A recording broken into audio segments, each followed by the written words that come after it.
So today, in a move which was a surprise to no one really, John Plumtree was confirmed as the next Hurricanes coach. So this is Chris Boyd's last season with the Canes.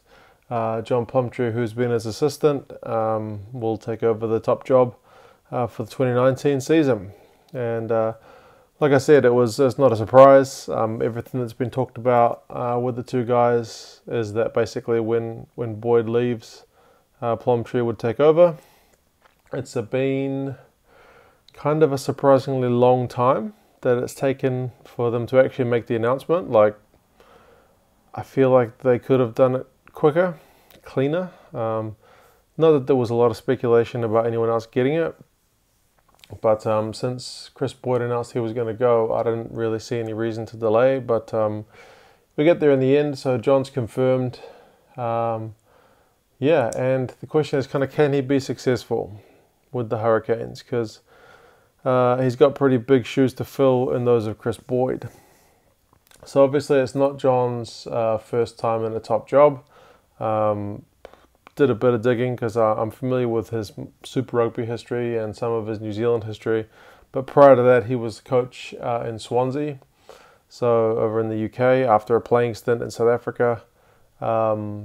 Mixed record. Apparently he did pretty well, but ended up getting the sack at the end of a few years. So yeah, good and bad, but a long time ago. Probably not that relevant to his coaching at the moment. Then back to New Zealand, initially to help out with John Mitchell when he was the All Blacks coach as kind of the video analysis guy back when that was just in its infancy.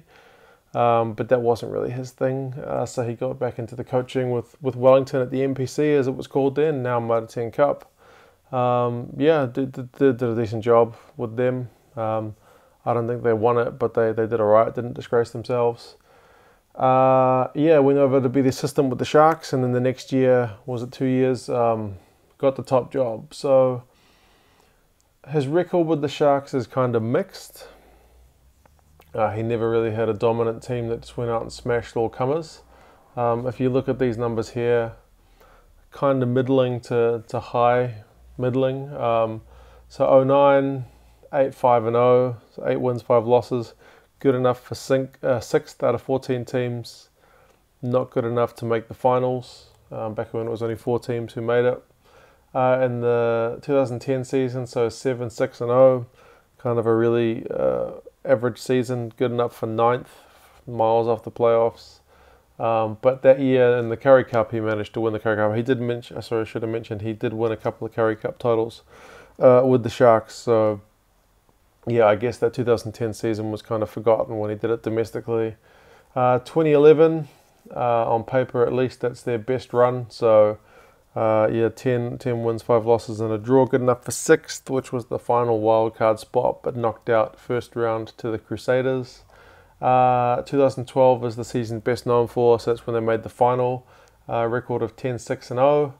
Again, good enough for 6th, and that was the year that they went and flew to Brisbane and beat the Reds, and then flew back to South Africa and beat the Stormers, and it was like, man, can they do it one more time when they fly to Hamilton and play the Chiefs? Nope.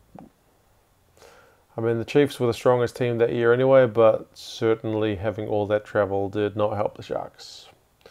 And there, in the 13 season, a record of 8-8-0, but he was kind of sacked midway through that season or towards the end, so not all those results are his. I think the last 3 or 4 games he wasn't in charge because he'd kind of been stood down. Yeah, John Smith came on as CEO and basically decided to go in a different direction. So, I mean, they were doing okay because it was a really hard season for them. They had a lot of injuries, kind of like what the Stormers are going through at the moment. But yeah, still not enough to keep him in a job. And he ended up then heading off to Ireland to do forwards coaching before he ended up with Chris Boyd assisting at the Hurricanes. And interestingly, Chris Boyd was his assistant at the Sharks. So those guys have got a connection there.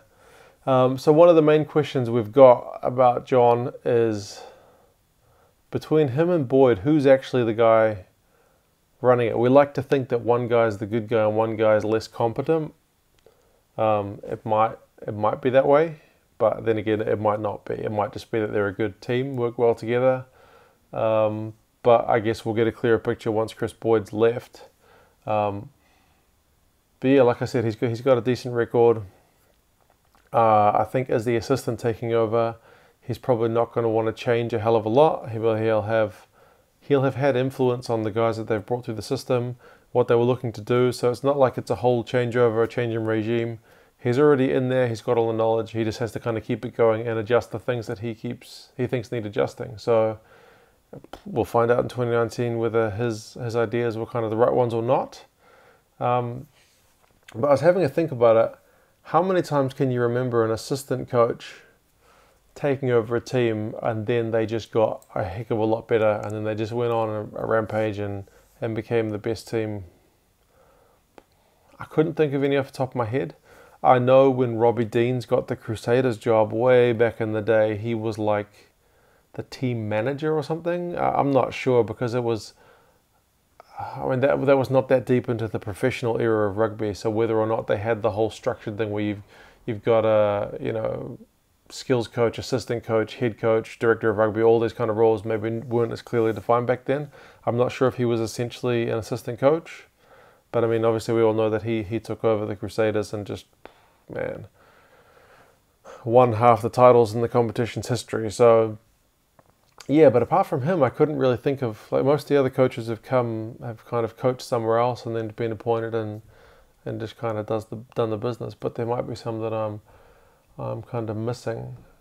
But yeah, we'll see. Like I said, big shoes to fill for John. Whether or not he's got that X factor to continue on from where they've gone, yeah, remains to be seen. He's been a bit of a nomad, as what's been mentioned in some of the reading I've done about him. So he's definitely got that experience. As there's an ant crawling across my whiteboard.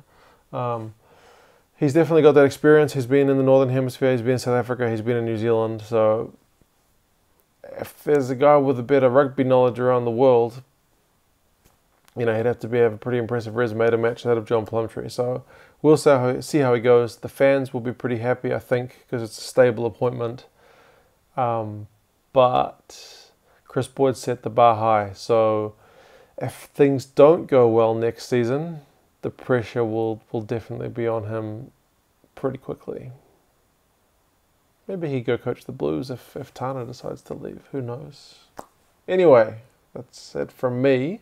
What do you guys think about the decision? Like I said, it was a pretty foregone conclusion, but are you confident that he'll be able to kind of keep things going at the Canes, or do you think he might struggle now that their maestro is gone or going?